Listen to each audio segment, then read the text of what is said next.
Thank you all for joining us this afternoon for this session.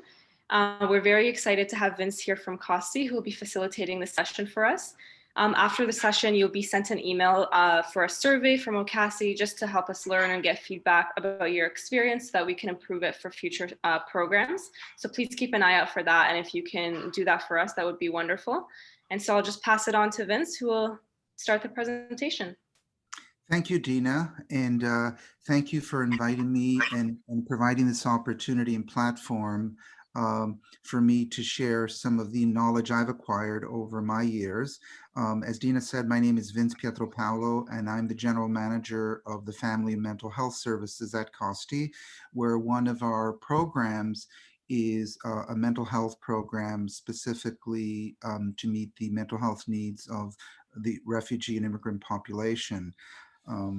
So I've been with COSTI for about 30 years. I started off as a clinician and working in counseling, and over the years, I've kind of held many different positions. Now I still have a very small practice where I'm working with individuals who have experienced severe traumas.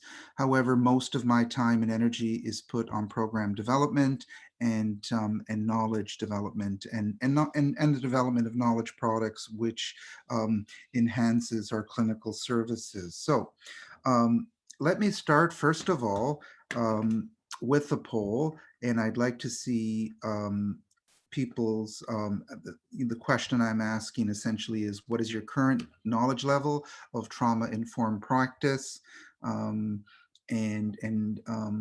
Great, it looks like as everybody is clicking, it seems like we have some people, 6% of the attendees and participants today have a high knowledge. That's wonderful. Hopefully you can share some of that knowledge.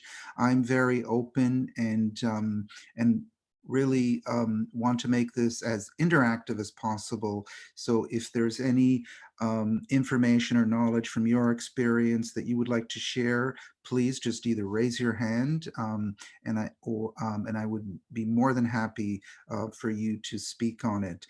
But the majority, it looks like 42% moderate to low, and very small percentage, none at all. So as we're here together today, we will, I'm just going to let you look at, so I'm going to share the results with everybody. Okay, so you will see the results of the poll, and oh, there we go. Now, I'm assuming if you're from Toronto, most of you are familiar with COSTI, and COSTI's been around for over about 65 years. Working primarily with immigrants, although it started with supporting and many initiatives and projects were centered around the Italian community. However, over the last 65 years, the mission has evolved, and we have many different programs from employment, education, and social services, all working with immigrant and refugee populations in the greater Toronto area. And I just learned the other day that we even have a program in St. John's, Newfoundland. So as well as some now international programs through the internet. So that's a little bit about COSTI. And here's the agenda of what we're going to talk about today and address.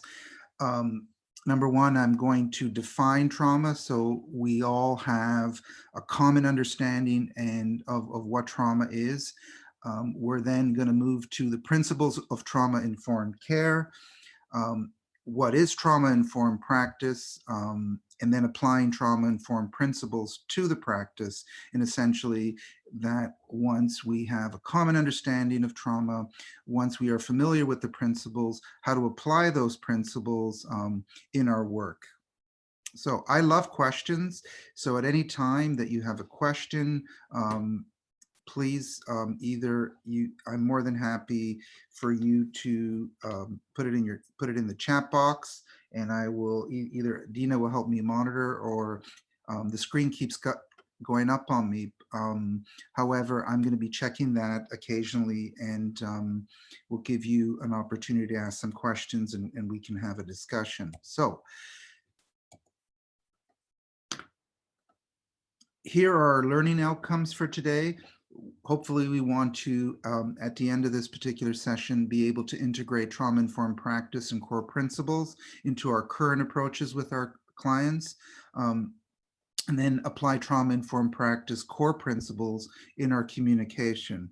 And the most important in any interaction with any client is language.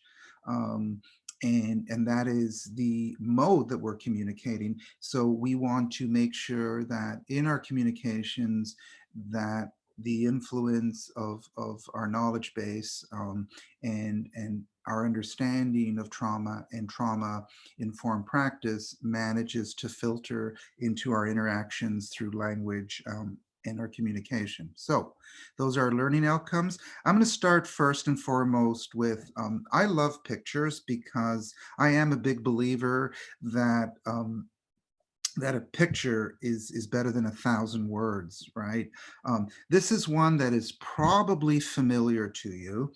And the reason I have it up here is to really, I think, convey and through this picture express the sheer emotional expression of what trauma may feel. So imagine yourself on this particular ship, overcrowded and sinking, and how powerful that image is, and what emotions it's prompting and cueing in you. And what I'd like to hear from people, what are some of the emotions? Can anybody, and I'm just trying to look to see here. Now I don't see a chat box, and I'm looking. So I don't know if anybody would like to let me just check again. I can read them out for you, Vince. Sorry? I can read them out if you want. Okay, please do. So what are people, please maybe in the chat box, if you can just see if you can identify or list emotions that are prompted when you are viewing this particular picture. And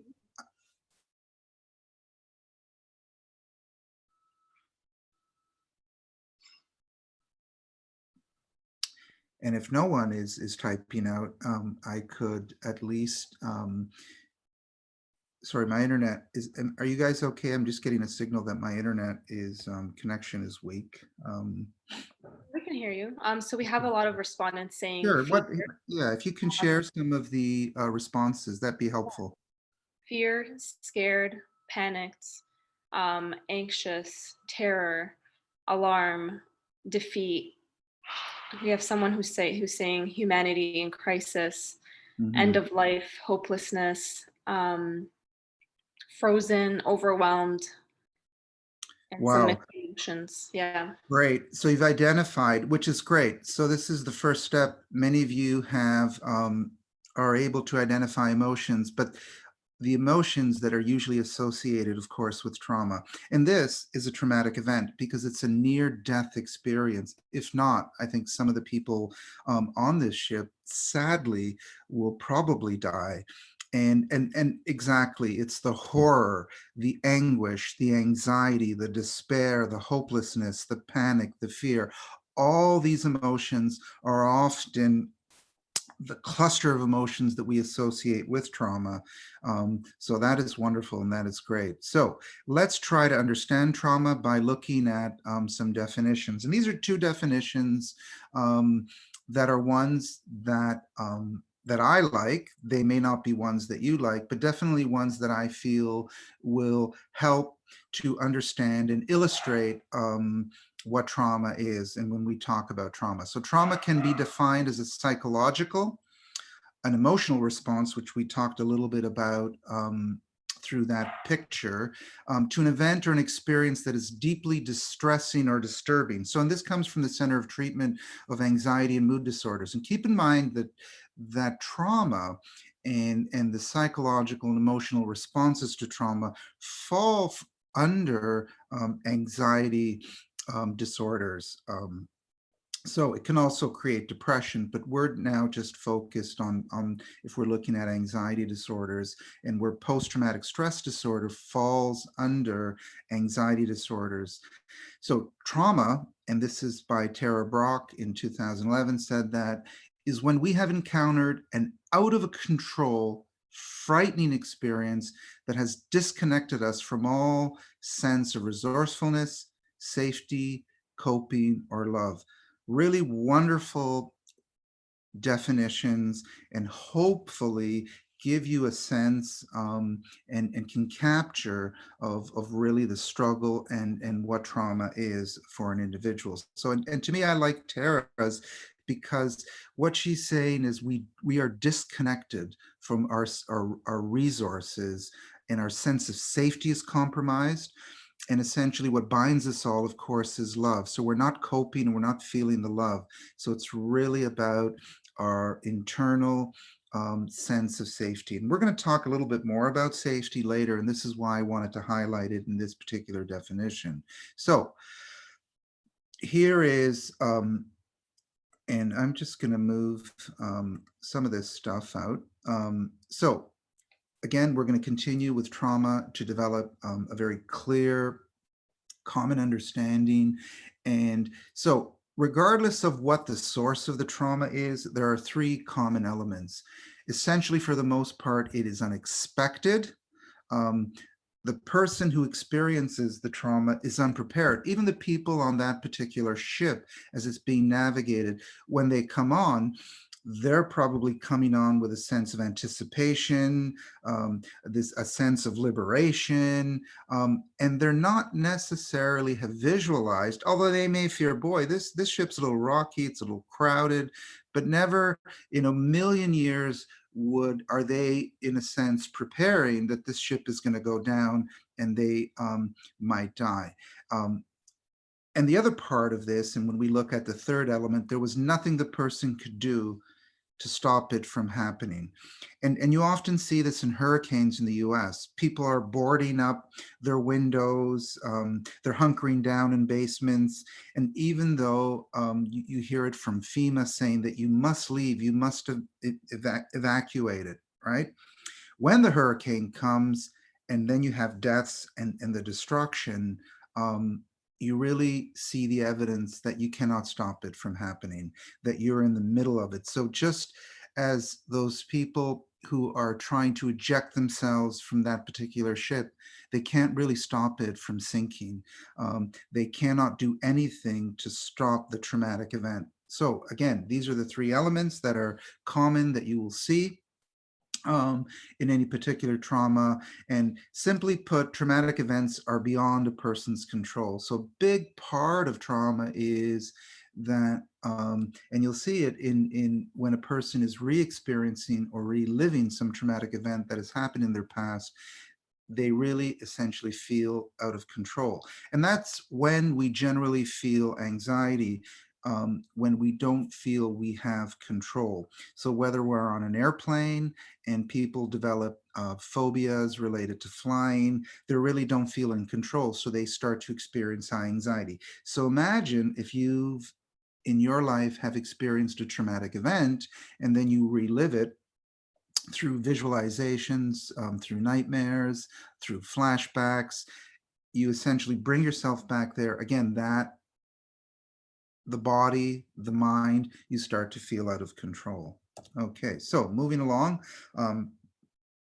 trauma can result in overwhelming amount of stress that really exceeds the ability to cope. So one reason why the person will feel the severe heightened anxiety is, again, that they don't have the ability to reach into their coping strategies. And you'll see this if you ever been in a situation where a client may come to your office or your organization or your center and either experiences a panic attack or is in crisis. What they cannot do is they cannot reach into their wealth of resources to manage that particular crisis. And in this case, whatever, let's say stress, and people have panic attacks. They cannot either get into a situation where they breathe deeply, perhaps block a thought, stop an invasive thought in their mind. Um, and, and, and often when we're helping somebody in crisis, what we're trying to do is support them and encourage them and bring them to a neutral level where they can tap into their own coping mechanisms. So in many traumatic events, people lose that ability. They cannot tap into their resiliency, or what they've used in the past to cope with other, because again, it's a new and unexpected event, and it's generally one that you don't have a reference or experience in knowing how to manage. So everyone processes a traumatic event differently because we all face them through the lens of prior experience. Example, someone who's been in a car crash may have anxiety about getting into a car, and this is, for instance, phobias that develop after a car crash. But at the same time, I'm going to share with you is that you can have, for instance, soldiers who are in the midst of war, in the midst of battle. They could start training and be friends at their base, and then they go into battle. They're together, and you have two different responses to the trauma. You have one that cannot reassimilate and perhaps function when they return back from the military service. And then you may have another one who is diagnosed with post-traumatic stress disorder and cannot function. So the ability to process a traumatic event and we still don't completely understand how it manifests and evolves from individual to individual. But nevertheless, again, it is different and idiosyncratic.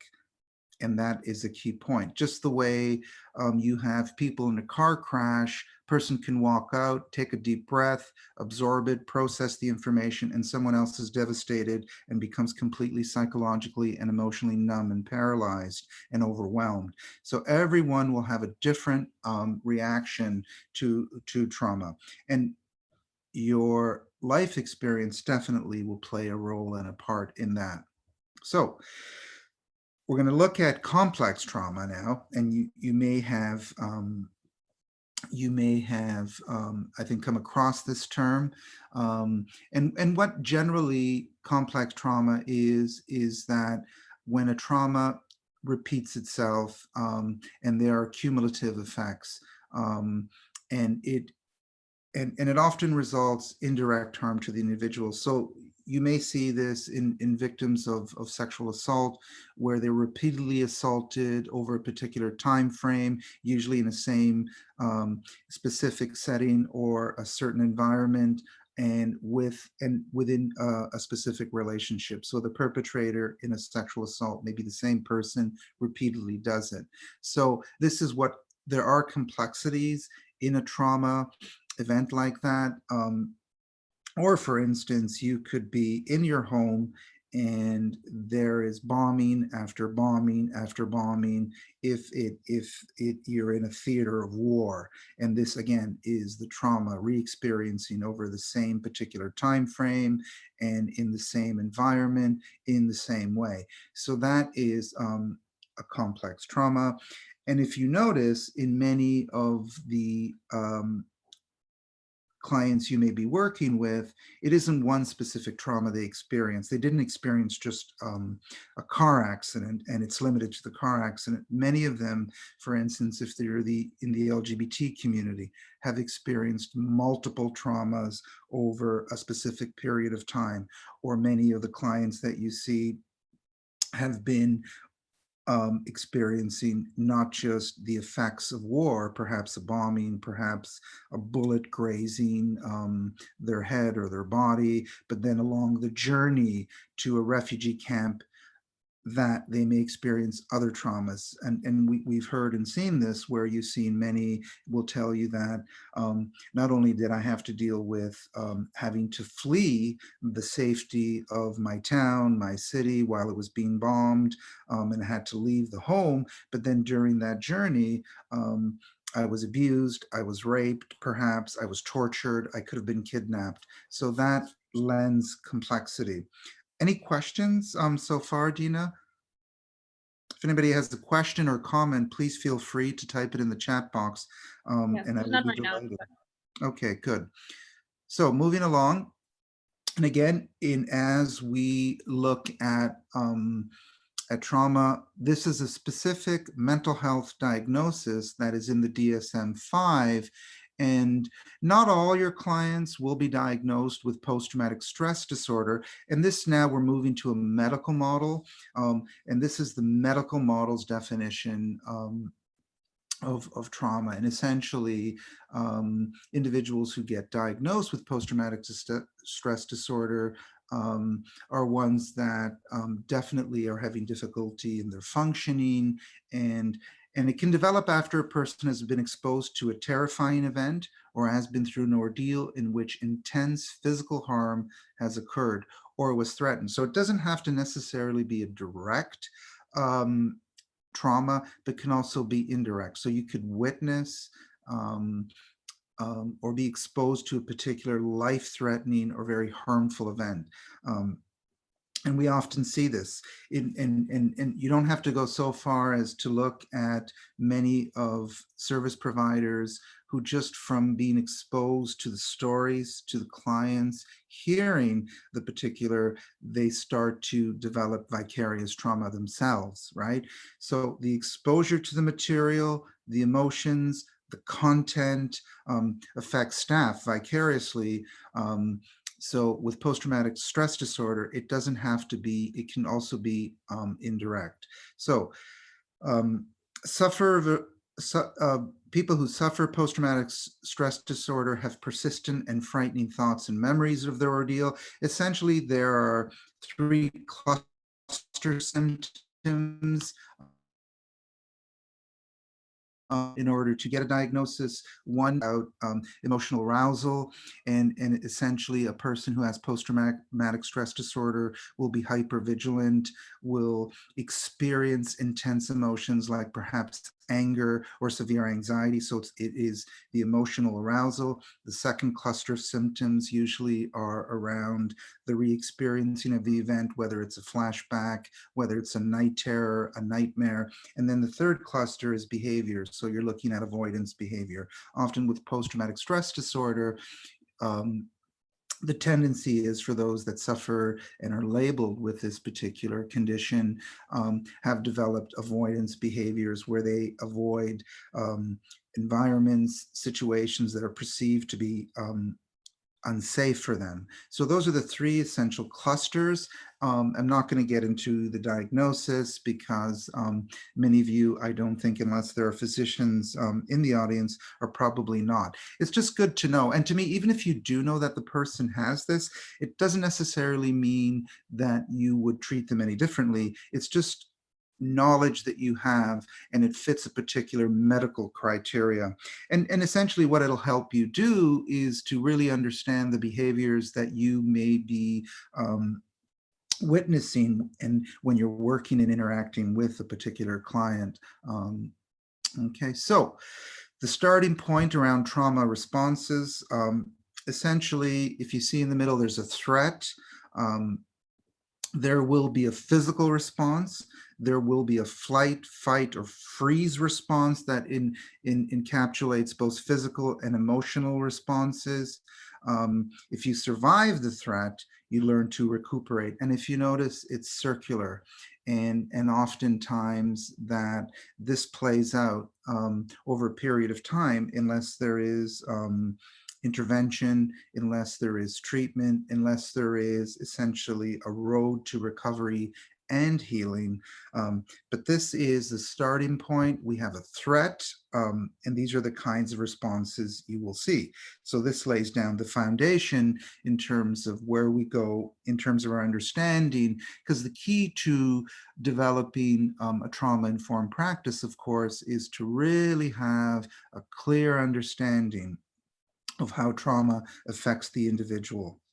Sorry to interrupt, Vince. We have a quick question. Sure, please. If you could kindly repeat the 3 clusters again for the PTSD. Sure. So the three cluster of symptoms we often see are the heightened arousal. So this could be, you might often see, if you have a client who's had a traumatic experience, they may present almost as paranoid. They're hyper vigilant. So they're constantly hyper aware, and they're looking around in their environment, looking perhaps for something that might be unsafe. And also you often see people who the high irritability, perhaps even anger outbursts and high levels of anxiety. So it is the emotional part where there's hyper arousal. The second cluster is the re-experiencing of the particular traumatic event. So you often will hear about people experiencing flashbacks. And flashbacks are different from visualizations because flashbacks are often prompted, invasive, and unwanted. And so you could be walking down the street, for instance, and you may hear a sound, and that sound may trigger a flashback, so might bring you right back. If you ever watch any particular movies, war movies, especially now it's been Remembrance Day, Saving Private Ryan, or any other war movies, you will see how flashbacks are sudden, invasive, and really will elicit a response, essentially the same response that that person had when they initially experienced the trauma. They could freeze, they may want to run, or they may be ready for a fight, get irritated. And the third cluster of symptoms is avoidance behavior. So what you might see um, from people who have survived or have had a trauma is that they may avoid certain environments, they avoid certain people, they may avoid, no different from someone who has a phobia, for instance, of airplanes.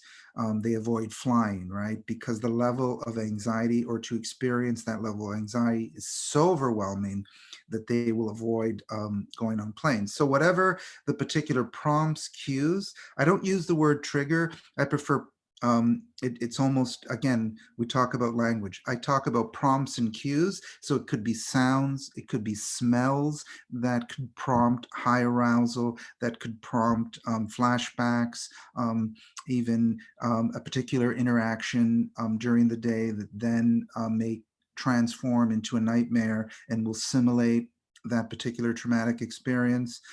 And again, avoidance. And this is why sometimes people don't even want to go to bed. They're afraid they're going to re-experience. So you often see people who have trauma histories or who've experienced trauma. One of the difficulties that they experience is with sleep.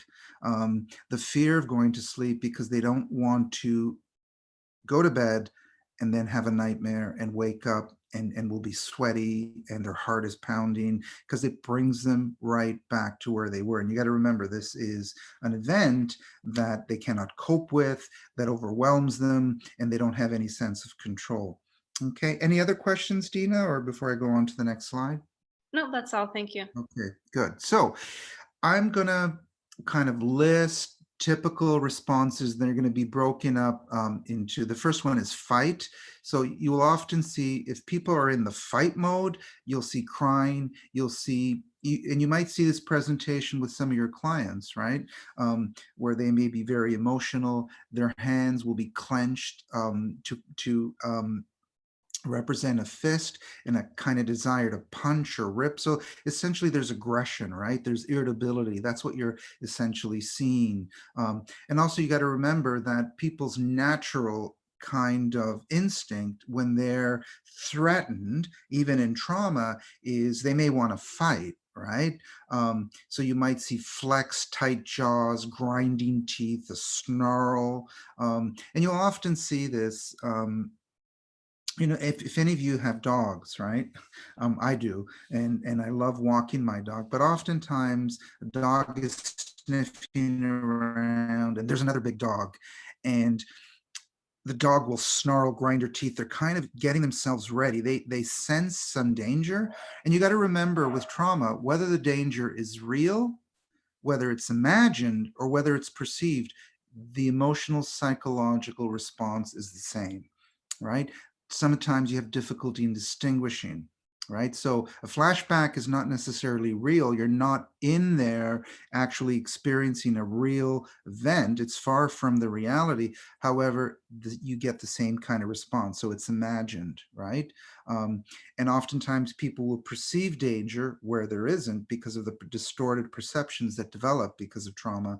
So you get these kinds of responses. So you might have these kinds of interactions with your clients where they might be adversarial, they might be contradictory. You might see kind of aggressive way of approaching, even if it's something as simple as, can you help me complete this particular financial statement? Can you help me with an application for housing? And you might see the kind of aggression in their approach. And what may happen is that the trauma that they've experienced could have happened from soldiers or government in their country of origin, or government officials. So even though settlement workers are not government officials, perhaps, or other service providers, there is that power imbalance. And there, again, there is that simulation of that same dynamic where they feel powerless. And even just unconsciously, that may prompt this kind of need or response to fight, that perhaps you may deceive me, you're not going to complete the form appropriately, you're not looking after my best interests. So these are the kinds of thinking you might see. So again, feelings of anger and rage we talked about. You may get restlessness, kicking, stomping. So you may see these kinds of behaviors. And one of the, of course, the most frightening part is this is where you may see a crisis where a person may be homicidal, suicidal, feelings, right? Again, they could also have knotted stomach, nausea, burning stomach. So again, these are also associated with anxiety, but these are often fight responses that you will see as I shared in that chart earlier. So if we move to the freeze, so again, this is also another response to trauma where the body feels stuck, right? Or cold, frozen, numb. There's stiffness, heaviness, the holding of the breath, restricted breathing, this kind of heart pounding or decreased heart rate. And sometimes it could increase. So like things are like frozen in time. And if anybody has seen Saving Private Ryan, in the beginning segment, what happens is that and the director was wonderful in trying to convey this freezing or this traumatic kind of experience. So the first scene in Saving Private Ryan, which is a movie about World War II, and the opening scenes are about the Allied soldiers disembarking from their ships and getting and trying to make their way on the beachheads in France as they're attacking the Germans. And what he's done is he's slowed the camera down to give you that feeling, that response to trauma, which is like freezing, and that frozen sense, and that sense of disassociation, right? So that is a common traumatic response. And the last one is flight. Again, restless legs, anxiety, shallow breathing, darting eyes, there's leg movement. There is this kind of fidgetiness, restlessness, and the sense of running in life, one activity out of the next. And people like this have excessive exercise. And what they're kind of doing is they're trying to unload this excessive energy and this need to kind of flee, right? So your body's overwhelmed with adrenaline, essentially. So there's this restlessness, and it's very physical as well as emotional, and there's this kind of flight response. So these are some examples, more specific examples in detail of what freeze, flight, and fight kind of look like, and how they may kind of um, I guess, evolve and be even in your interactions. Because remember, coming to an office with someone who is perceived to have more power, someone who, even though you're there in theory as an advocate to offer support, to offer help, there's still a power imbalance, and you could still have prompting of all kinds of re-traumatizing thoughts and feelings, unwillingly, of course.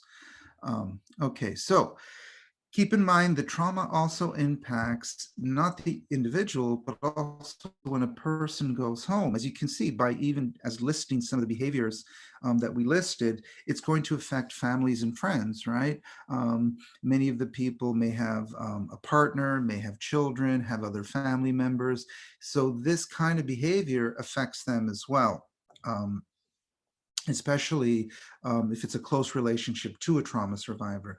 And again, I had mentioned that when you're working with people who've experienced repeated trauma and who've experienced trauma over a period of time, if there isn't an active and a conscious effort to develop self-care strategies and take care of yourself, you risk, and you're at high risk, of course, to develop vicarious trauma because of the work you do.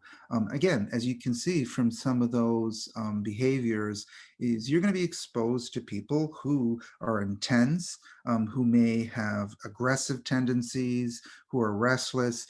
So if we're not understanding that behavior, appropriately and learning how to manage that behavior, it definitely impacts our ability to serve the clients, but also starts to impact our own health. And that's very key, just the way it would impact family members and friends around them.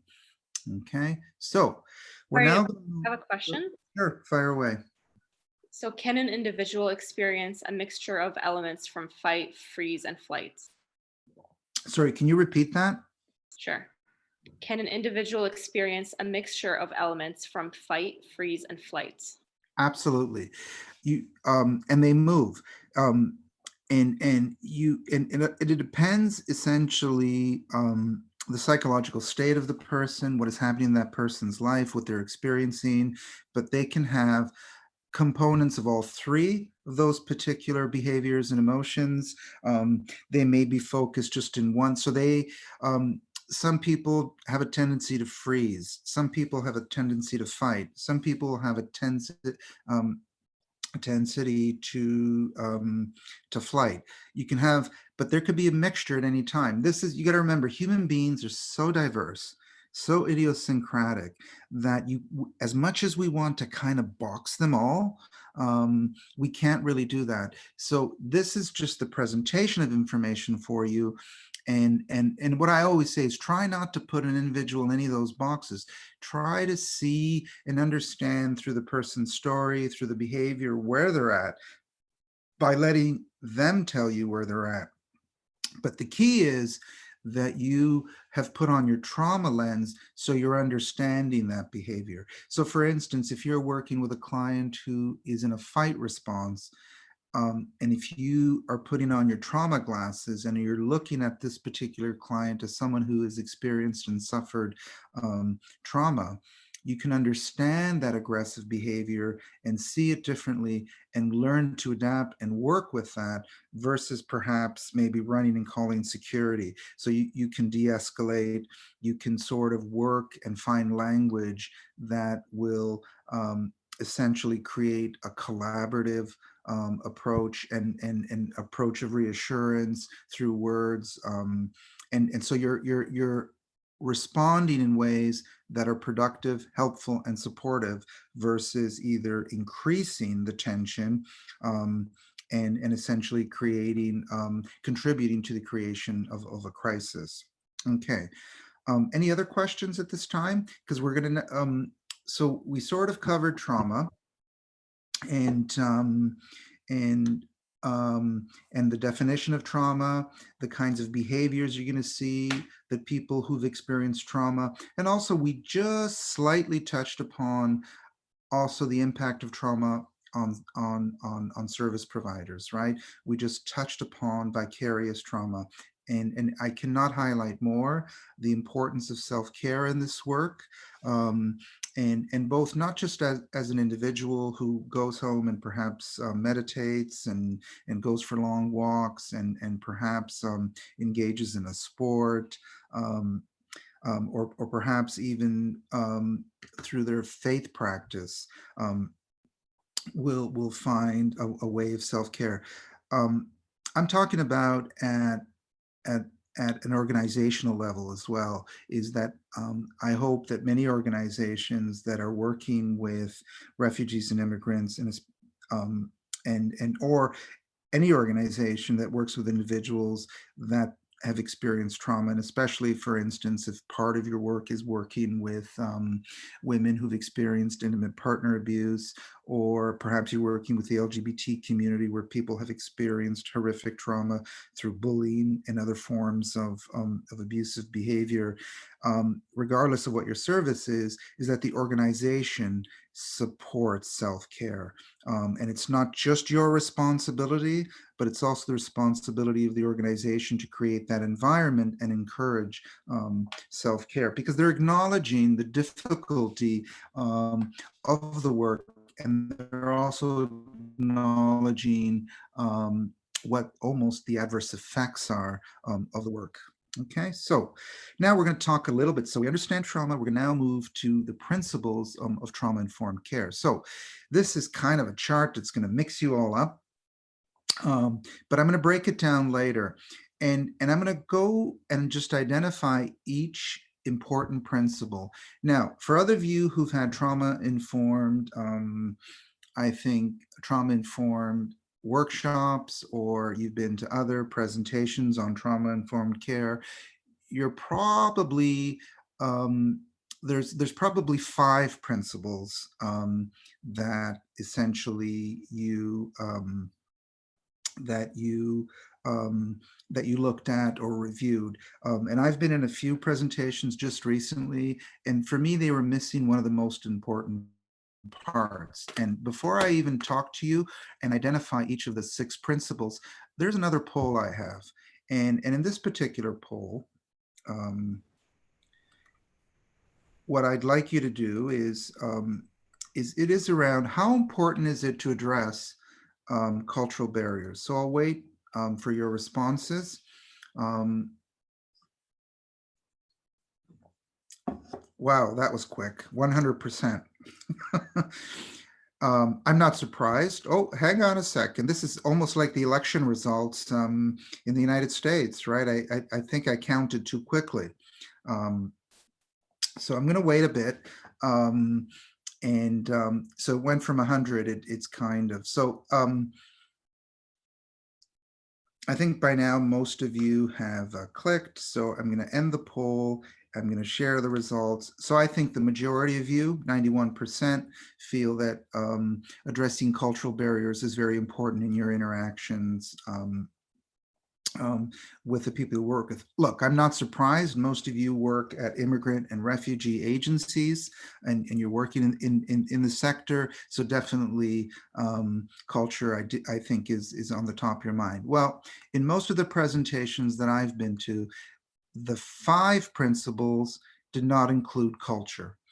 Culture was not seen as a separate principle. So in the research that I've done in my work, and this comes from the Substance Abuse and Mental Health Service Administration, where 6 were clearly identified.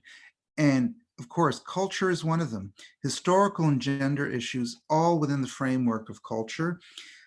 So I'm going to see that as the 6th principle, and to me, just as important. I give it just as much value as the other 5. Now, the first principle in trauma-informed care is safety. I'll talk a little bit more about that. And safety is very, very important. Again, remember, we go back to the earlier slides around trauma, and in one of the trauma definitions, clearly identified safety, right? That a person's safety is compromised, and that is key. So in your work, safety is going to be foremost and first, and especially in your care of your clients. Principle number 2, trustworthiness and transparency. Number 3 is peer support. 4 is collaboration and mutuality. This is important, which is empowerment, voice, and choice. So anytime you're working with, as you start to see, right, safety, trust, peer support, collaboration, empowerment, voice, and choice, what I want you to make aware of is you're kind of leveling the playing field, right? And of course, culture, let's not forget that. What you want to do in any interaction with the client where you're looking through the lens of trauma is you want to remove the power dynamics. You want to kind of um, create a level playing field where there isn't, because abuse or violence or trauma, again, we go back, as a person loses, they feel out of control. They don't have control of a process or of a situation. So there's usually, in that case, they feel powerless, right? So this is a really important concept and a framework to think about when you're interacting with your clients.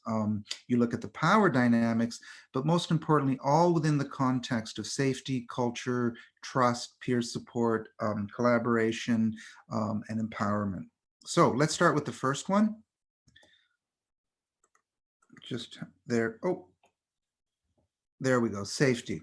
So the first principle of trauma-informed care is that when you're with your client, if you are working and through and aware of trauma, that you want to create safety. And what that means is that the individual you're working with feels physically safe, they feel socially safe, and they feel, most importantly, emotionally safe. So think about the environment you're working in. Is their confidentiality protected, right? Are they going to be reassured? How do you reassure them? So if you start to see questions that maybe are adversarial, or questions about confidentiality, or questions related to safety, part of your role is, through trauma-informed care, is that you're reassuring your client. You're providing the most important element of trauma-informed care, which is establishing safety so they can tell their story, they can communicate their needs, they can clearly state their goals and why they're there to see you. Again, that is the first and foremost principle. And it's just as simple. And I think one of the things, for instance, when we were working with Yazidi refugees, we had an Arabic speaking counselor. No one, even though some of the Yazidis, so most of you may be familiar with the Yazidi community. It is an ethnic community that geographically straddles Iraq and Syria. And they were targeted by ISIS brutally because they're non-Muslims and non-believers. They were specifically targeted by ISIS. Really, ISIS was trying to commit genocide, killed most of the adult men and young men. And I'm not even going to get into the other graphic forms of torture that, unfortunately, the Yazidi community endured. Canada accommodated and airlifted about 1,000, at least in the Ontario area. I'm not familiar if there's any other members of the Z community or refugees that went in other parts of Canada, but I know at least in Ontario, there's about 750, more specifically in the Greater Toronto area. And it was mostly women and young children who escaped. And we had Arabic speaking counselors as part of our refugee mental health team, who, the reason why they were hired is that most of the refugees, they were kind of left over because they were serving mostly Syrian refugees at the time, and speaking Arabic was instrumental in language specific work.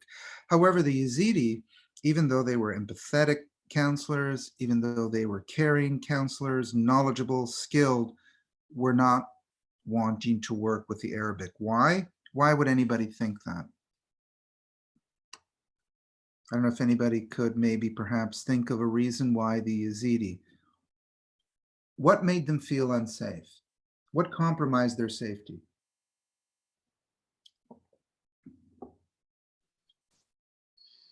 We have And a response, language, trust. yeah, language.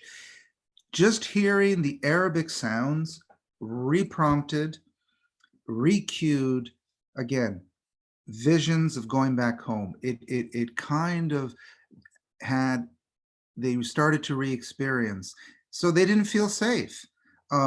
So something even like language and sounds compromise safety. So again, when you're working with clients, it's really, really important how you frame questions, right? You don't want to frame questions like some government official, because that may re-trigger and sorry, I used the word trigger. That may prompt some anxiety.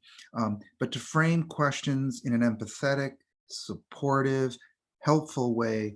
So again, language is key because you are creating safety. Be aware of the tone, be aware of your body language, be aware of what is in your office, right? That could perhaps prompt somebody. So this creates safety. So how you communicate, what your body language, the way you frame questions. You continuously want to frame questions in an open-ended way, not in a way that is judgmental, where you're asking them, what is, how can I help you versus what do you want?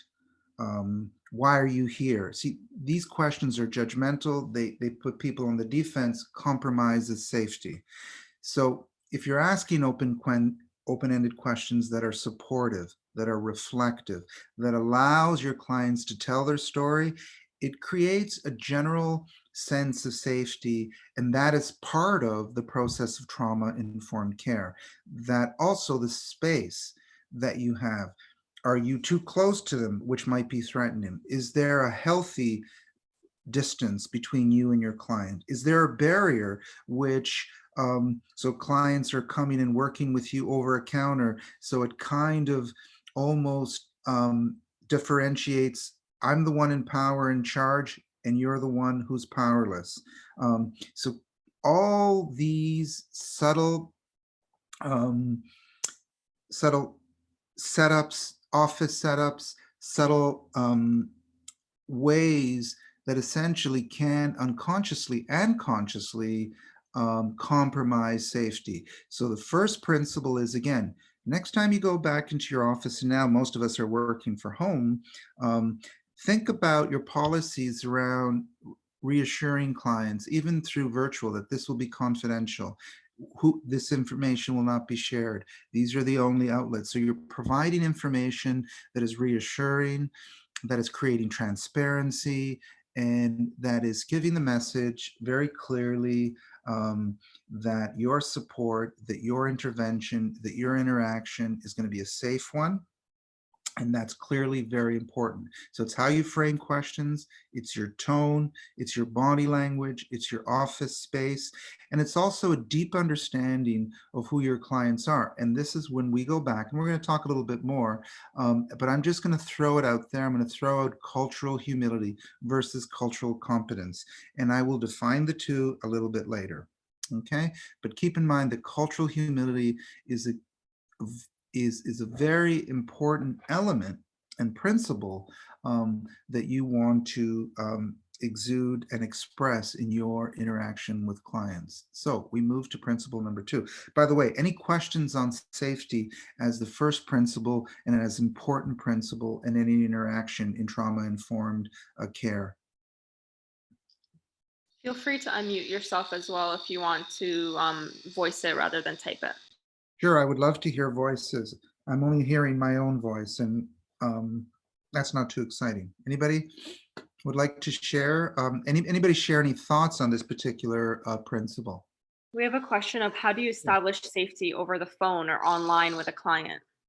Okay. Well, the best way, I think, again, to me, it's no difference, is you introduce yourself, you clearly articulate what your role is, and again, you develop a language of support and help, right? So you don't sound like some government official. right? But you sound like a service provider who's going to be helpful. And that could be established just by your choice of words, how you frame, how you introduce yourself, and how you're, so you can start by, you know, I work at this particular organization. This organization works with people from diverse cultures. We've this is how we help people. We're here to support you. And so what can I do for you today? How can I help you today? This is way. So, you know, more so in telephone calls, your tone is going to be important because they cannot see your face. They could not see your body movements or your body language. So tone and the way you express, but also how you identify yourself, right? Create safety over the phone. Who you are, the purpose of your call. And again, keep in mind, you're not a government official, because even speaking to a government official may raise and prompt distress in somebody who has historically, if they're coming from countries where it is the government that has been torturing and traumatizing you, that becomes re-traumatizing. Okay, so any other questions or any other comments that people might have? Anybody would like to add anything to this particular part of or this particular principle? No? We have a Okay. comment of Oh, keeping a go positive ahead. attitude. Absolutely. Um, Absolutely. Positivity goes a long way. And this goes back to vicarious trauma. One of, because this work is very challenging, because we're consistently having to deal with perhaps clients who have difficulty regulating, perhaps clients who have difficulty keeping control, perhaps clients who have incredible anxiety because of they're coming to you for help about their financial security. Um, they may be coming for housing, whatever they're coming, or they may be coming because they have a mental health challenge. It can easily make you negative, right? And this is what vicarious trauma may do, apart from other issues. But, you know, if we look at compassion fatigue, keep in mind that you need to be compassionate. You need to be positive. You are a refuge. They may be refugees, but you are a refuge of hope, right? This is why transparency and safety is that you clearly illustrate that if you're applying for supportive housing, this is not going to, they're not going to get housing tomorrow or next week, right? And then how are you going to deal with when you say, well, this could be a 6-month process? Get ready for someone to say 6 months. I can't wait 6 months. How are you going to deal with that outrage? How are you going to deal with that reaction? So consistently preparing yourself and creating scenarios for clients, again, from a trauma lens, because you're creating safety. And how you even inform, again, by being positive, by being transparent, by being realistic. And that will develop the next part, which is someone's going to ask, well, how do you develop trust? Well, trust is so important because most people who face trauma, one of the things they have difficulty with is they don't really trust anybody because they feel let down. They feel that they can't even trust the government they've been in or their best friend. People start to think for themselves. So, and everybody's giving them the runaround. And are you different? Are you actually going to help me? Or are you like the other person I went to who gave me? And think of any time you've called one of your cable companies or your credit card company, or you've called customer service because you've had issues with a product. Think about that frustration. Now, customer service with some companies really has changed. If you notice, they're well trained now. They are using their skills, and I'm wondering if actually they're incorporating trauma-informed care in their relations with their customers. Their attitudes are different. The way they talk to you are different. Often I hear, I understand. How can we help you, sir? What can we do for you? Oh, we're so sorry this happened to you. They really try to shift the dynamic or the conversation because essentially they realize that if they don't have your trust, if you don't feel safe with a customer service agent, and no different from a client, right? So the way you build trust is that you are transparent. You never promise something that you cannot deliver, right? If you can't deliver something that they're asking, you help frame it in a way that perhaps you're not the right particular service, or that this particular request, and you offer reasons as to why you may not be able to support a particular request. And transparency really does develop, because what you're doing is you're also setting boundaries.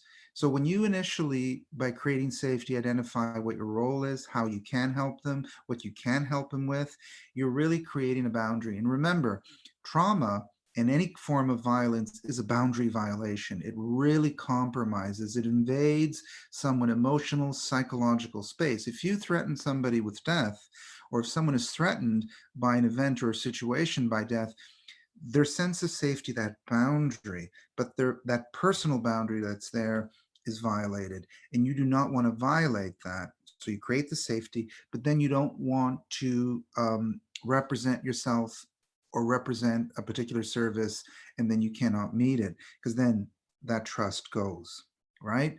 So everything you tell them and every decision that is made in collaboration and is made with transparency, right? You're not going to do something after they leave, because really what you're doing is, and I think many of you, you're building a relationship with the clients you're serving. They're not coming from one particular need one day and then you're never going to see them again. You're probably, as a caseworker, as a mental health worker, as a settlement worker, they're going to be coming with you. And I see this even if it's a simple, and I see this with some of the settlement workers I work with at Costi in our program, is they may see an individual just to help them complete their permanent residency, to renew the card every, I think, year or every 2 years. But they always want to see, if they have a good relationship, they want to see the same person who served them if the transaction was successful and they develop. Because this is also a place, if trust develops, right? And again, by offering predictability, this is going to be the outcome. You're going to get your card, but it'll take 3 months. And if 3 months you don't get the card, please call me and I will see if there's an issue. So, and then in 3 months they call you, you return the call. Even something as simple as a timely returning of the call is so helpful in a struggle. Nothing is more frustrating for somebody when they get the runaround or their call isn't returned. So keep in mind how important that is in developing trust and maintaining a relationship. They can count on you. So when you call them back after a call, even if it's a frivolous request, calling them back, what that does, and often keep in mind, you have to, if you understand that even if it's a frivolous call, they're just connecting with you, that need to connect with you because you're the person helping them, and they perhaps may feel anxious. So even returning that call, even if it's a frivolous request, you're building your trust, right? You're being transparent. You're saying to them, I'm here. You can count on me. You can trust on me. Thank you for your call. I will look into it and I will get back to you. And if you can't get back to them the next day, give them a timeline that's realistic. That builds trust. So again, the two principles, you're creating safety and then you're building a relationship. You will have a relationship with most of your clients. Okay, so moving to number 3, peer support. And what that means is that it is a vehicle, again, it establishes safety, hope, trust, and enhances collaboration. You're looking at ways with your clients to connect them socially. Often, again, we talked about one of the cluster symptoms, which is avoidance. Oftentimes, people who have trauma histories avoid social situations, do not want to be part of any kind of therapeutic group.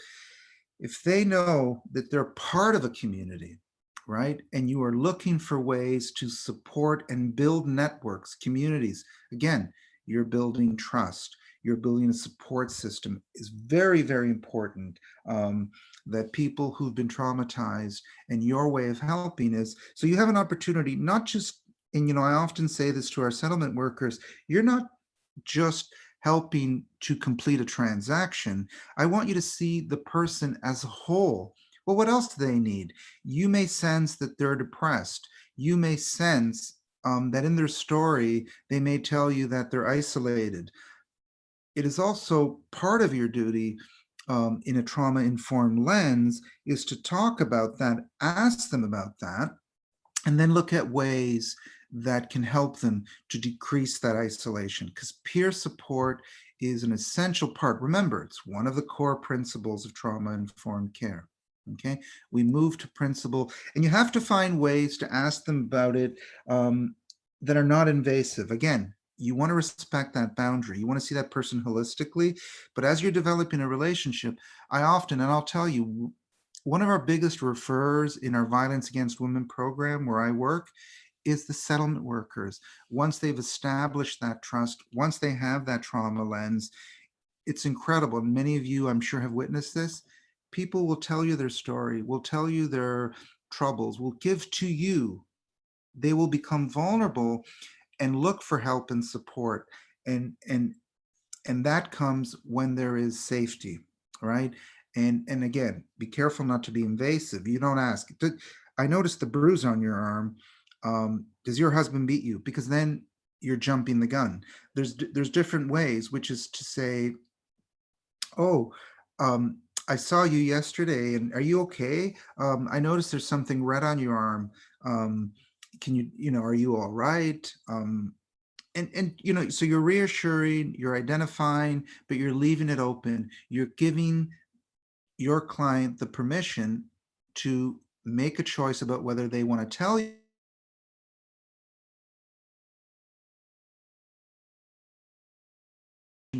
based on trust. The next part is you're collaborating with the client. Is my internet connection okay? Yeah, you just cut off for a moment, but if you just want to repeat the last thing you said, you should be good. Okay, so sorry about that. And the only reason why I said this, I just got a note that my internet connection is unstable. So I will repeat it. So apart from, I think, creating trust, the next part, and that goes with trust, is the way you build trust is through collaboration, right? And shared decision making. So in your work, you, again, remember what I said earlier, is that you want to eliminate the power imbalance that may exist, because that builds trust.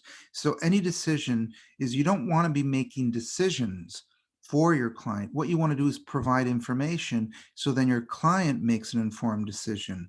And then you can discuss that decision together, and you can talk about what the implications of that decision are. Well, if you don't apply for this particular entitlement, or if you don't apply for housing now while you're here, and if you come back in a month, you're adding to the wait time. How does that going to affect you?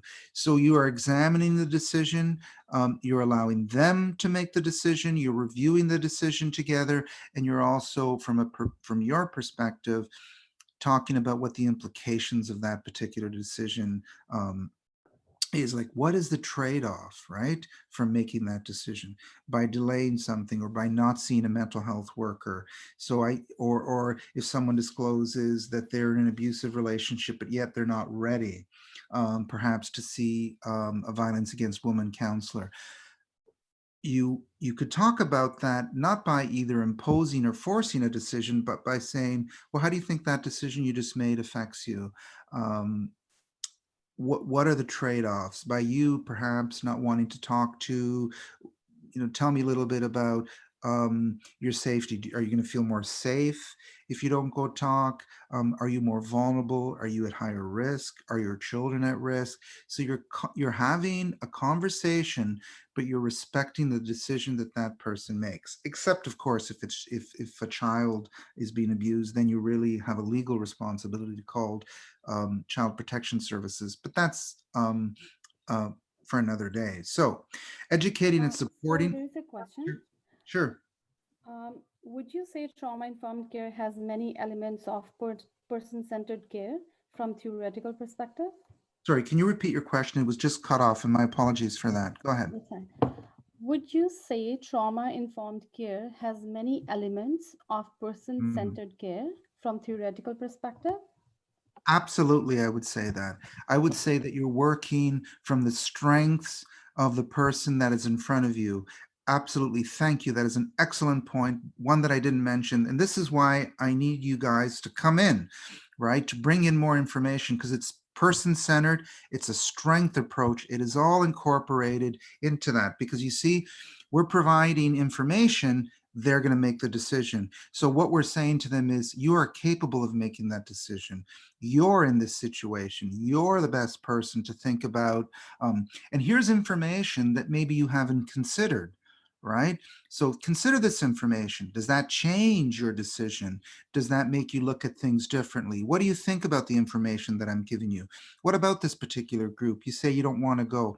Is there a reason why you don't? Are there reasons why? Is there a transportation barrier? What are some, how can I support you going to a peer support group? But definitely it incorporates client-centered and the strengths of the client.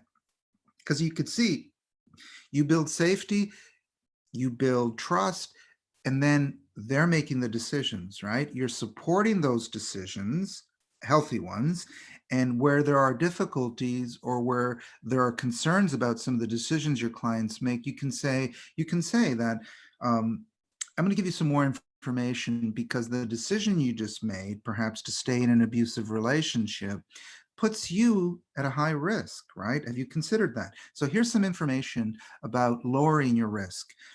As opposed to pushing them to make a decision to leave, because people get defensive in their backups, and they may have many different reasons why they stay, for instance, in an abusive relationship. It's not for us to judge. Here's some information to help you make a decision. Here's another way of looking at it that you may have not considered. Okay, so healing happens in healthy relationships when people are educated, right? And you're collaborating. Remember, your role in any client-centered is a role of collaboration. It's a mutual collaborative approach. So informing and educating community about trauma and trauma-informed responses. And what this means is that this goes beyond the person who's in front of you who may have a trauma. This goes, we need organizations to be trauma-informed. And now there is a big push, which I'm glad about, is to make your organization trauma-informed. To know that if you're working with vulnerable populations, right, that essentially most of the people entering through those doors asking for help may have experienced a trauma. So your organization, starting from policies, starting from processes, procedures, the way they set up their office, all these things, right, that will, again, essentially incorporate or implement all the different principles. So you, as an educator, need to go beyond just your client, your organization, and your community too. I think we need to consider that. We often don't consider, and if you look at just some of the protests recently in the United States and in Canada for Black Lives Matter. Well, when I saw that, I saw a lot of angry people, and there's a reason why they're angry people. They've been subjected to racism, to abuse, to all kinds of, to bullying, to then the systematic racism that exists that keeps people from progressing, from reaching their potential. People, that's a collective trauma they're experiencing, right? So don't be surprised if they react with anger and frustration. Keep that in mind. Where are they coming from? So if you put your trauma lens on, you can start to understand and see even a march in a different way than you would without and to me, if you look at it from a strength point, you're looking at, wow, these people feel the strength and they want to advocate for their particular rights, for their particular, to tear down the barriers of oppression. Okay, so moving along. Any other comments? Go ahead. Yeah, we have a comment saying, I would suggest that we need to look at workers' trauma and the need to understand their own trauma will likely be prompted by the work they do with service users. So there's a need for their own reflective spaces. Absolutely. So you're talking about that staff need opportunities to reflect because of their own trauma, or because of or the combination of their own trauma or the trauma, the vicarious trauma that they experience from clients. Did I understand that correctly? I believe so, but please feel free in the chat if I interpreted that wrong to correct me. But yes, I No, believe that's the intention. I think we all, we're not immune, as our own life experiences may have trauma in them. You know, I see this at our work. We've hired people who have been refugees and immigrants, or have had life-altering traumatic experience from either growing up in a home where there's been domestic violence, or have themselves been bullied as children. It could be anywhere. So you're absolutely right. You need space to reflect. And we're going to talk a little bit about that later, and that's an excellent point. And when I talk a little bit about cultural humility, right, which is a whole process that incorporates the ability to reflect, but we considerably, see, when we're reflecting, it means you're taking a pause, is you are collectively introspecting and looking inward. What are your unconscious biases? How are your experiences affecting your interactions? What's your understanding of the client, of the organization, of the community you live in? How is my work affecting me and touching upon maybe my own particular trauma?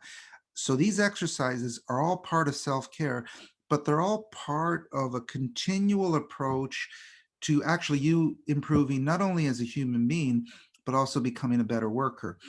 And you know, then this leads us to our next principle, which is empowerment, right? So we talked about collaboration. We talked about that you want to empower by providing support and information. But the way is, again, touching on what, I can't remember the name of the person who said earlier, strengths and experiences that are recognized and built upon.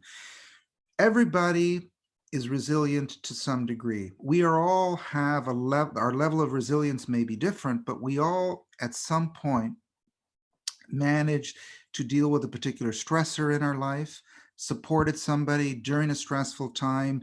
We need to become aware, again, perhaps through self-reflection, of what our resiliency level is. And knowing how we deal with stress and what is within us in terms of our resiliency.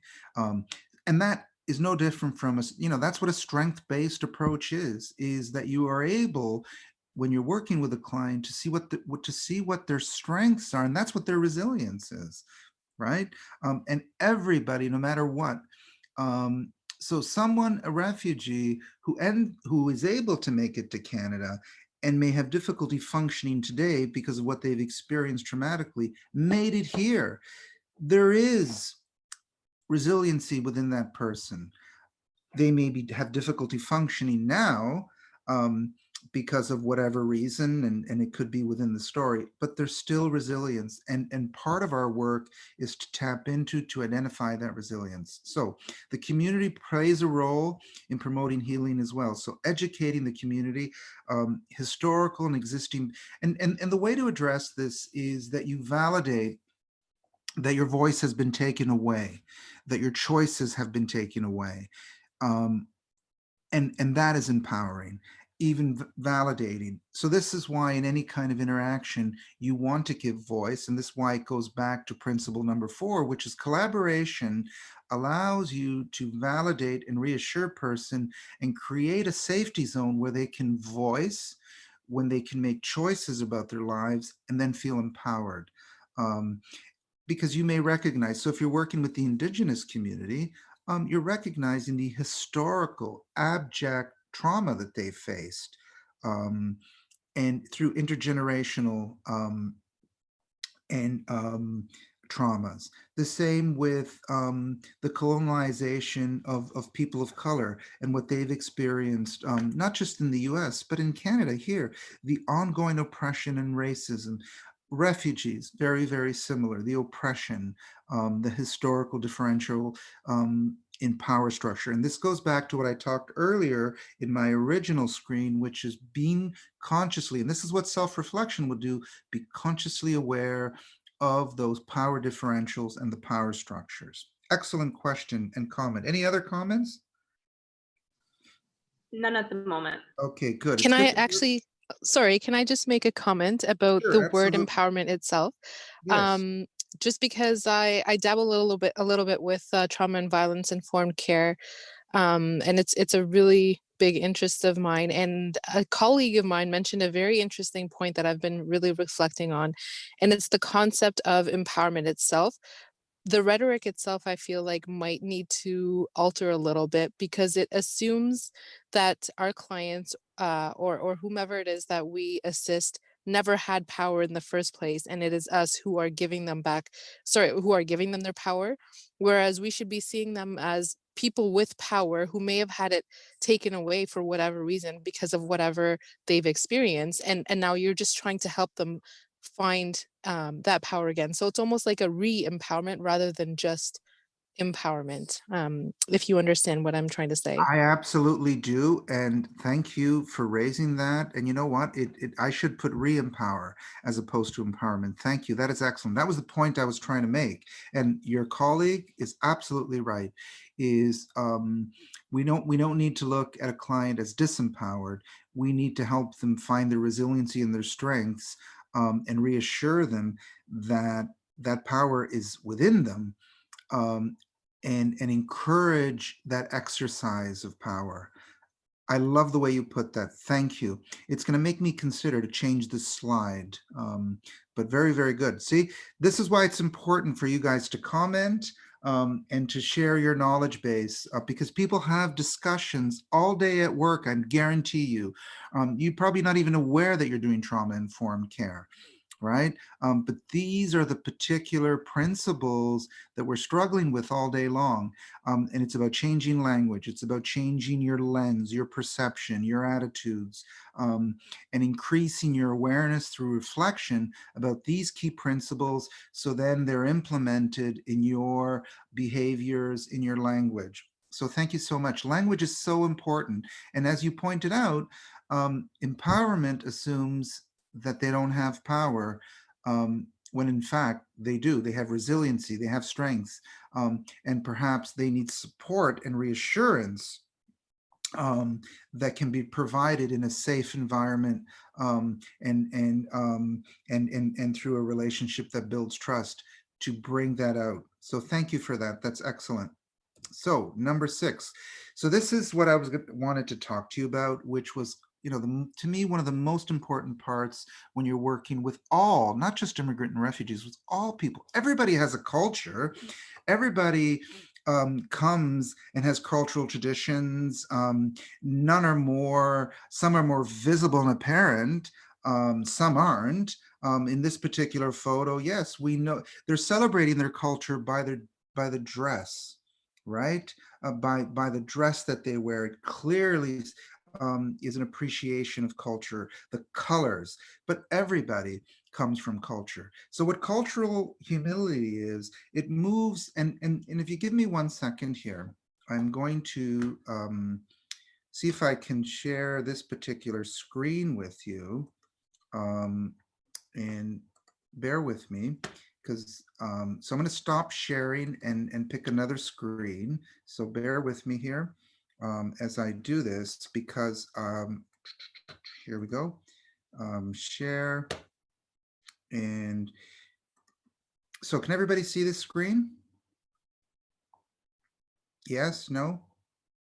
Dina, can people see this screen? Yeah, we can see Okay. the screen. Yeah, we can see the screen. Thank you. Thank you.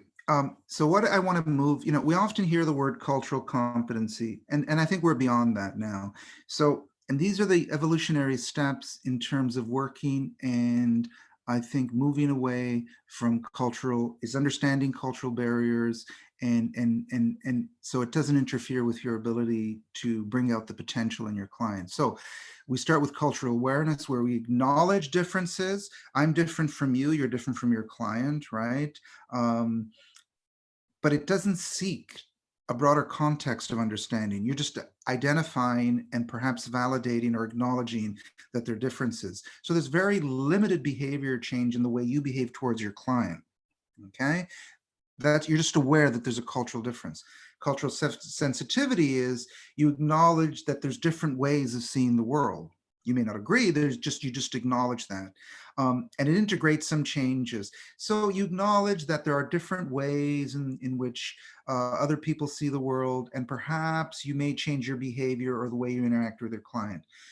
Cultural competency, which is kind of the buzzword for the last few years, is that there are elements that are aligned and respect other cultures. And there is some action on the part of the individual or the organization, right? We often say we are culturally competent, we deliver culturally competent services. So there is definitely a shift. Where we want to evolve to in terms of our understanding of culture is to a place of cultural humility. And in any trauma-informed practice, process, what that means is that as clinicians, as service providers, as settlement workers, as case managers, there is a long life commitment. And here's what's important, and there's important points: self-evaluation, which is reflection, to really understand the power. Again, here's the power imbalances, right? So if we're working from somebody who is a person of color, we understand about those power and historical power imbalances in our work.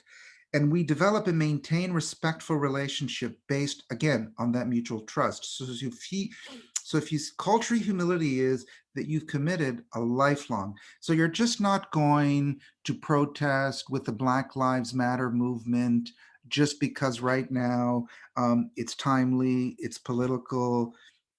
That you see and understand and address the systematic issues of racism in our community, and you work towards that, and you believe them, you internalize them, and this is the way you change the way you approach. So this is why, for me, it's a key element of any particular, and I'm just going to go back and go back to my, if you just bear with me here, go back to my presentation.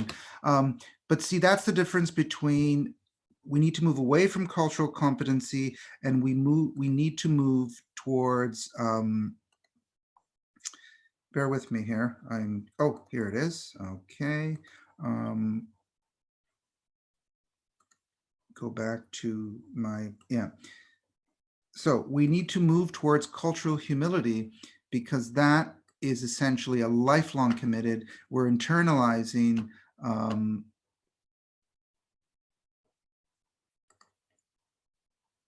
sorry, I'm just trying to get to my, there we go. Okay. We need to move towards this particular space in our practice, in our approach. And I will not eliminate it as part of the sixth important principle in trauma-informed care. And that's everyone's culture. We're not just acknowledging and validating, we're actually living it.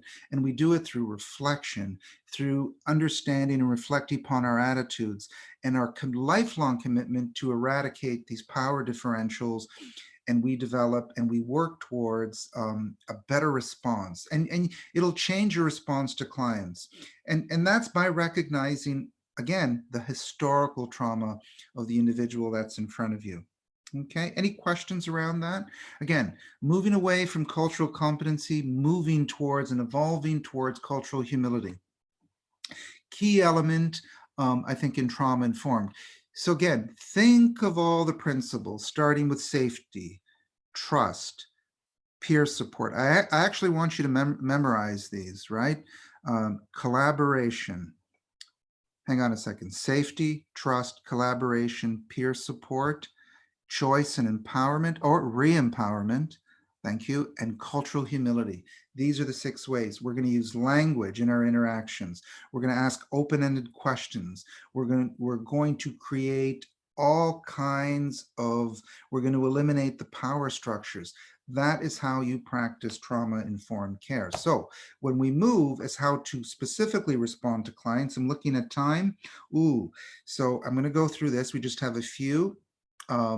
So again, here's the roadmap. So you become trauma aware. So what this means is every client that walks through your door that you serve, you have to be aware that potentially you're going to view them, whether they affirm or they don't affirm, you're going to use a trauma lens in how you approach your interactions or your service or your with that particular client. You become trauma sensitive, so you're sensitive to the particular reactions and to what they say. You are aware of the trauma responsiveness, and then you are going to deliver a trauma-informed interaction and response to your clients. So every client you put on the lens. It's not just ones that are self-identified or I-identified. So in with the out, with the old, and in with the new. So you recognize trauma, you recognize the strengths and resilience in post-trauma. Again, as many of you have noted, the resilience, the empowerment that's already there, your own self-reflection, and then you apply all the principles that we talked about in your interaction. Okay, so recognize that any person seeking support might be a trauma survivor. Use that lens to understand how you're going to work with that particular person. And you don't have to address the trauma at all. If they don't bring up the trauma, you don't have to address it. It could be just a transactional intervention, but you are going to process and deal and work with that particular client from a trauma lens, without even whether you know that the person has been traumatized or not. And you don't necessarily have to directly address the particular trauma. Okay, so begin from what has happened to this person, and this is in a clinical interaction. Understand the external factors, the experiences that influence, and we talked about how trauma influences through all the different behaviors. Behaviors, again, are a method of coping with trauma. Even the negative behaviors, even the behaviors that are distressing to see, or that may be aggression or freezing, understand those behaviors as this is the way the person is coping at present now. See the person always as not a collection of symptoms or not as a diagnosis, but as a whole person, again, rather than a set of symptoms. This is where he's at. This is what he's struggling with. This is what he's experienced. This is what he's having trouble with. How can I help him in this area? Okay. Consider client behaviors that may be about trauma. So think about the behaviors. Don't just jump to any conclusions about what they mean or to interpret. Stay away from interpretation. Try to get the client to express. You're pacing. Can you tell me a little bit about why you're pacing, as opposed to saying you're pacing? You must have experienced a trauma. You need to do deep breathing, right? Let that client tell you the particular story, and you can ask them to elaborate. If they don't, though, you're respecting that they're not ready. They don't want to talk about where they're at. That is what trauma-informed interventions or practice is. So again, as many of you have already mentioned, focusing on the strengths, that is the basic tenement of recovery. And the way you build strength, again, is through understanding, validating the personal traits, creating a support system, making sure that the appropriate service providers are involved, engaging in healthy activities, and also celebrating faith and spirituality. It's such an important part. Who you are spiritually, and faith is an important part. It provides hope. It is an identity. If it is part of that, and I think it's part of everybody. We may not practice a particular religion, but spirituality is a part of all of us. Okay, any questions? I don't know if do we have time for the case scenario? Dina, I don't know. Do people feel like hanging around, or I'm sorry that I went a little over time. It's totally up to you.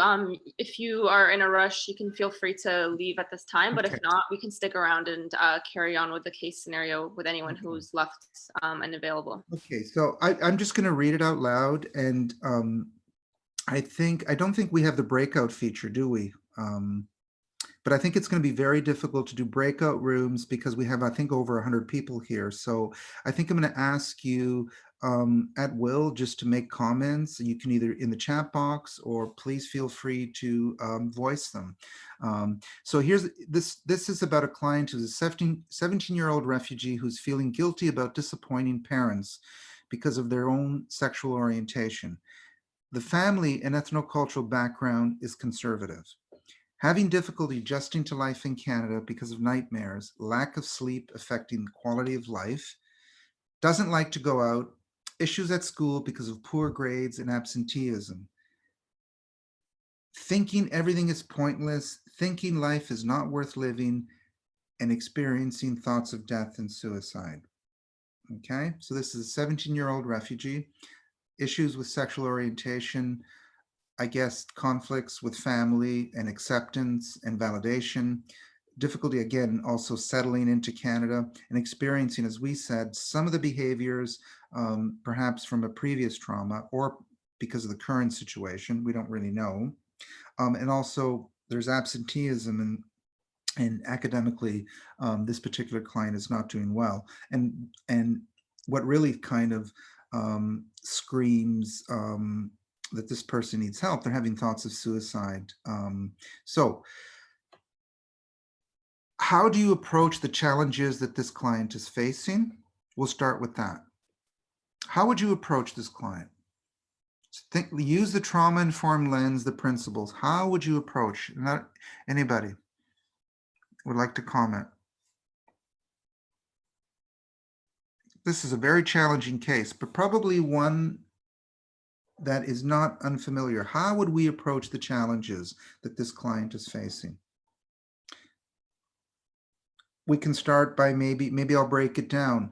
How would you work with the family that is conservative and may not necessarily accept that the child, the 17-year-old is perhaps gay, right? Please feel free to unmute yourself and speak if you have a comment. Anybody? Maybe the case scenario was a bit too challenging. It is. Go ahead. Can I? Maybe I will talk to the family Sure. and talk about the scenario, recent, trend. It is very normal. So, maybe it will affect the child future. So after listening those things, maybe the parent will see it differently. I think at the beginning, I have to talk to the parents. Yeah. Keep in mind, right? Yeah, Safety, trust. You want to yeah. collaborate. Think of all the principles and apply them And to the confidentiality, maybe, yeah. excellent. So confidentiality. So you create safety by confidence, right? Sorry, by reassuring them about confidentiality, because this is a very delicate matter, right? Thank you, Shamina. Excellent. So you want to normalize this. You want to provide some information to the parents, right? Anybody else? We have some comments. We have a comment. I would refer the teenager to the LGBT community. We have another comment. I would start by validating, recognizing the youth's feelings and choices. And two more comments. I would show that seeking help was the best move. And Good. address the thought of death and Think of suicide. the principles. Try to incorporate the 6 principles we talked about, right? Because this touches upon all of them. Safety, peer support, choice and empowerment, collaboration, right? Culture. I tried to sort of pick a scenario that will touch upon, but the lens that I want you to approach this is, so someone says you want to build, you're trying to create safety by protecting confidentiality.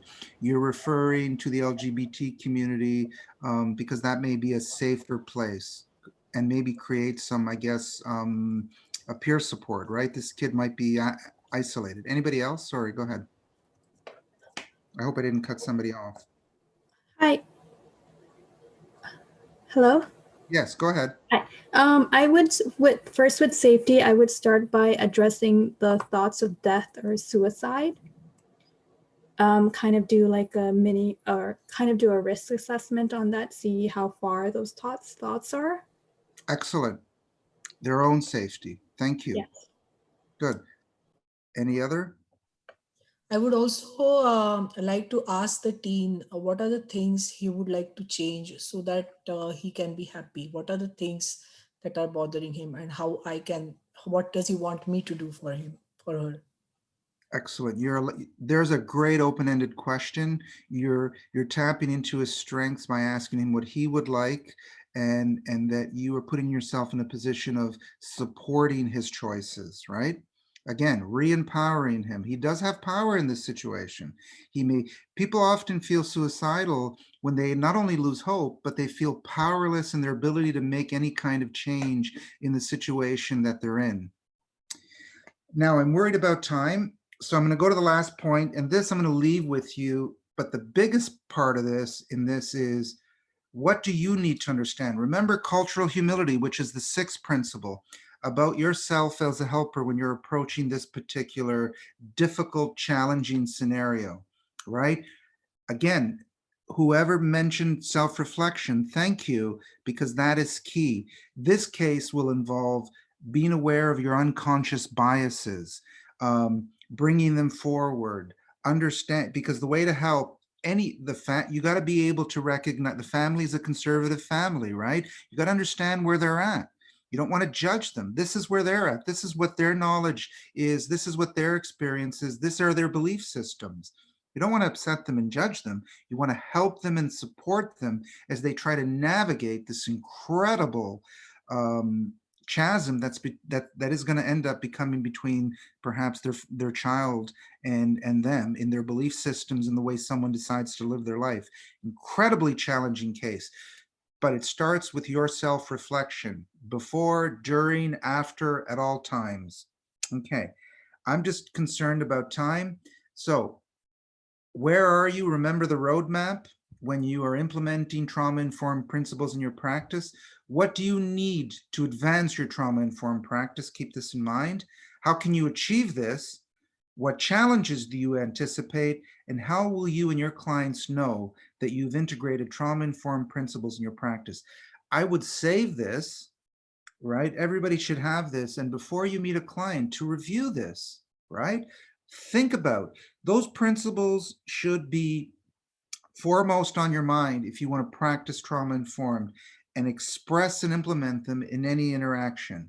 And this is a way is you remind yourself by considering before you have that interaction. So these are some of my references. I enjoyed working together with you today. Thank you so much. Any other questions, feel free to let Dina know, and I'm more than happy if she sends me emails later. And people, you're more than happy. I think this presentation will be posted if people want to refer back to the materials. Am I not right, Dina? Yeah, definitely. So I want to say thank you to Okazi, thank you to Dina for supporting me and helping me throughout this and preparing me and helping with the presentation. Thank you, Dina. Thank you all for your attention. And most of all, thank you for the discussions we have. I have one final poll, and then I'm going to let you go. Okay. And the final poll is, bear with me here, it's poll number 3. And if you could just take 2 seconds, and that would be helpful. And make sure, I guess Dina's going to give instructions later. Yeah.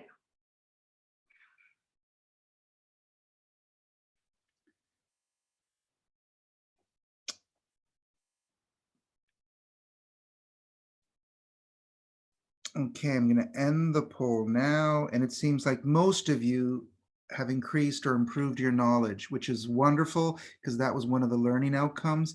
So again, thank you for your patience. My apologies for going over time.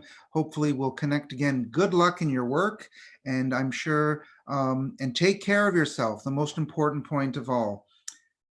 I will leave it at that, Dina. Thank Any you, Vince. final That was such a wonderful presentation. And I know myself, amongst others, we learned so much from you today. So thank you so much for that.